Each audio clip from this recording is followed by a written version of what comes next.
Pete, the leak Hegseth is back at it again, and that shouldn't come as a surprise to any of us, and what else shouldn't come as a surprise is what is leaking out of the Pentagon, and that is a breaking news story that shows just how much Donald Trump has lied to us all about his strike on Iran. What we knew to be an operational failure, what Donald Trump lauded as a complete success, but the leak coming out of the Pentagon just confirms that he was lying the entire time, and he is completely panicked, and so is Hegseth, because more leaks are coming out under his watch. We're going to get into it all, and of course the implications, but first we have to start where this story began this morning as Donald Trump attacked CNN, who has now obtained this leak. But first, let's start with the context of Trump. Iran will never rebuild its nuclear. From there, absolutely not. That place is under rock. That place is demolished. The B-2 pilots did their job. They did it better than anybody could even imagine. They hit late in the evening. It was dark with no moon, and they hit that target with every one of those things, and that place is gone. But when I see CNN all night long, they're trying to say, well, maybe it wasn't really as demolished as we thought. It was demolished. You take a look at the pinpricks, and you see that place is gone. And I will say, I think CNN ought to apologize to the pilots of the B-2s. I think that MSDNC ought to apologize. I think these guys really, these networks and these cable networks are real losers. You really are. You're real losers. You're gutless losers. I say that to CNN because I watch it. I have no choice. I got to watch that garbage. It's all garbage. It's all fake news. But I think CNN is a gutless group of people. And the people that run it, nobody even knows it's been sold so many times. But the people that run it ought to be ashamed. MSDNC, a guy named Brian Roberts, he heads it. He's a disgrace. He's a weak, pathetic disgrace.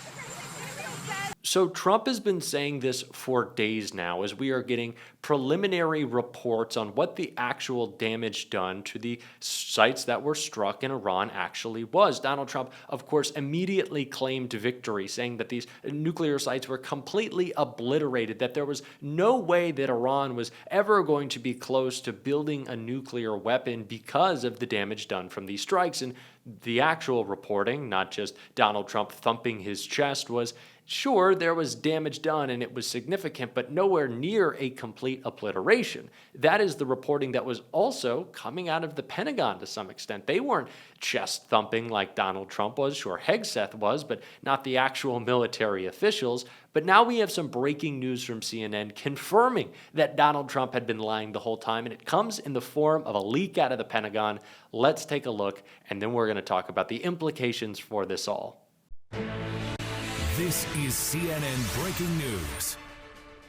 We have major breaking news into CNN. 3 sources tell CNN that according to an early U.S. intelligence assessment, the U.S. military strikes on 3 of Iran's nuclear facilities last weekend did not destroy the core components of the country's nuclear program and likely only set it back a few months. That's right. So this is an assessment that actually is out from the Defense Intelligence Agency. That is the Pentagon's intelligence arm. And it was based on a battle damage assessment conducted by U.S. CENTCOM after the strikes, according to one of the sources. Let's go to CNN national security correspondent Natasha Bertrand, who has this exclusive new reporting.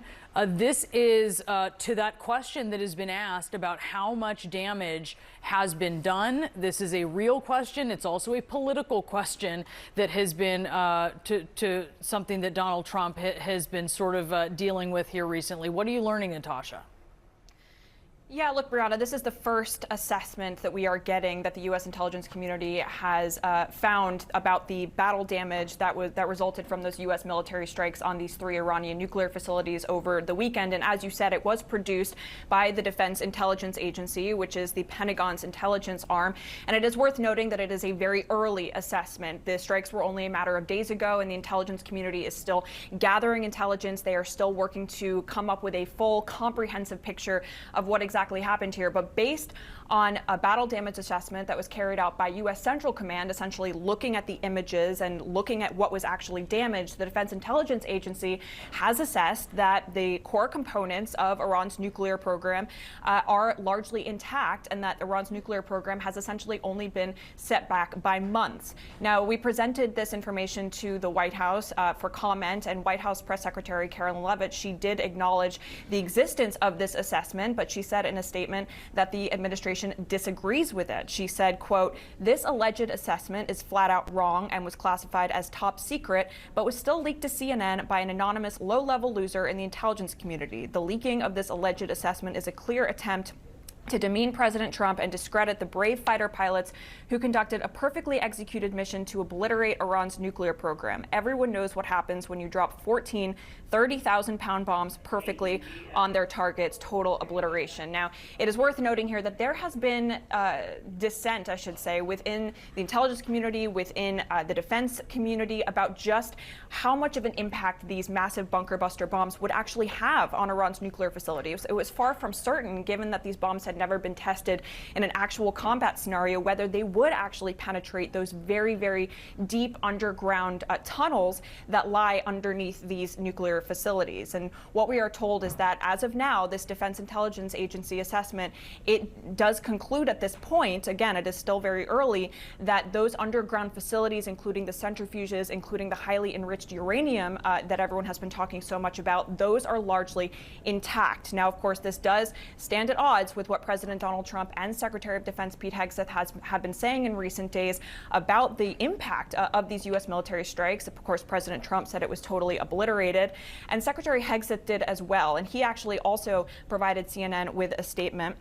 And he said that, quote, "Based on everything we have seen, and I've seen it all, our bombing campaign obliterated Iran's ability to create nuclear weapons. Our massive bombs hit exactly the right spot at each target and worked perfectly. The impact of those bombs is buried under a mountain of rubble in Iran.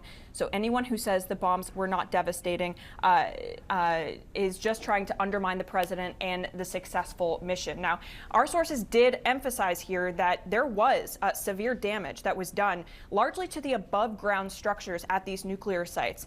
And so there was damage done, of course, by these massive bombs. But the core components of the nuclear program, we are told, they are largely intact, and it only set the program back by a matter of months. Boris, Brianna. Natasha Bertrand, please stand by. So Carolyn Leavitt is freaking out. She is furious. She is attacking the leakers instead of acknowledging what is actually the case, which is that Donald Trump, Pete Hegseth, and J.D. Vance were lying. They claimed that these strikes were a complete success, that they totally obliterated the sites in Iran, but that's just not true according to the intelligence reports that are coming out of the Pentagon. Of course, they weren't supposed to be coming out of the Pentagon, and it's not just that the intelligence reports go against everything that Donald Trump has to say. That is so interesting here. It's also interesting who Donald Trump doesn't want to see those intelligence reports, and that's members of Congress. Donald Trump has been doing everything he can to keep specifically Democrats in the dark on these illegal strikes, and there's obviously a reason why, and that was all broken down by Yasmin Ansari, the congresswoman who has been calling out Donald Trump relentlessly and so powerfully. She did right here as well. Congresswoman, thank you so much for being with us. Your district does have one of the largest Iranian-American populations in the country. So when that briefing does finally take place, what are the key questions you'd like answered? Well, first of all, thank you so much for having me. There are so many questions I have been looking forward to asking this administration, including, first and foremost, what was the intelligence that showed us the urgency of actually taking military action against Iran? I'm also extremely concerned that the president decided to unilaterally and illegally make this decision without not only getting authorization from Congress, but not briefing Congress. And I think the fact that they canceled this briefing today just goes to show how chaotic this administration administration really is. I don't think there's agreement within senior level officials. We've seen over the last couple of days that they have completely contradicted one another in terms of what the purpose of any of this was, with the president himself tweeting about regime change just 2 days ago, to then saying there's a ceasefire, to Tulsi Gabbard saying the intelligence isn't there, then saying the intelligence is there. So they want to make it easier to lie to the American public, and that is unacceptable. As we wait for those answers, what do you know about right now the situation inside Iran? For example, are there still Americans who want to get out? And if so, is help available to them? There is not only very little information about the Americans who are inside of Iran, which I'm sure there are, but also very little help in getting out. We know many flights were canceled over the course of a couple of days. The biggest issue that I'm concerned about when it comes to the Iranian people who vastly and vehemently oppose their regime, as we already are hearing reports about how the regime is cracking down even further on the civilian population, using what just happened as a reason to imprison even more people, accusing them of being spies. And I think what is going to happen is we are going to see an even more repressive Islamic Republic regime that cracks down on its people, which is devastating for people who did not ask for any of this.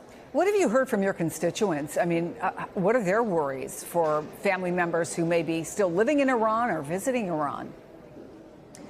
I represent an extremely diverse district, a district that's heavily impacted by ICE and Trump's mass deportation policies. Largely speaking, I can tell you that my constituents were extremely opposed to the U.S. militarily taking action and to the potential of another endless war for the United States. My constituents can't even afford housing or health care or their utility bills. So the idea of tax dollars being spent on this was egregious. When I've talked to Iranian Americans, not only in Arizona or across the country, they were very concerned about the way that Donald Trump conducted himself in all of this. Remember, just last week, he used social media to ask a city of 10 million people in Iran to evacuate. This is a massive metropolitan city where people have nowhere to go. So there are just so many concerns here, from the chaoticness and recklessness of the way this president handles foreign policy to the fact that he's not even carrying out the foreign policy priorities of the American people or carrying out his own promises, which was to not get the United States involved in any new wars. Donald Trump is trying to hide the truth because he knows he has been lying the entire time, and these leaks out of the Pentagon only confirm it. And it is just such beautiful irony that Donald Trump has been attacking CNN the most, and now they are the ones who obtained this leak out of the Pentagon. Again, it just shows what a failure operationally this entire endeavor by the Trump administration was. The whole idea for this was really, in most ways, just to boost Donald Trump's approval rating. The opposite has happened, and now he has another failure, just like to add to the list. This is crazy. And I don't know what this means for Pete Hegseth, that Donald Trump's got to get mad at him for another leak. The MAGA Civil War is going to be beautiful. We're going to keep you updated on it. And if you want to support what we're doing on the show, to do so, as always, you can hit that subscribe button, leave a like on this video, and if you stuck around to the end, you can drop a blue heart in the comments. And until next time, I'll see you soon.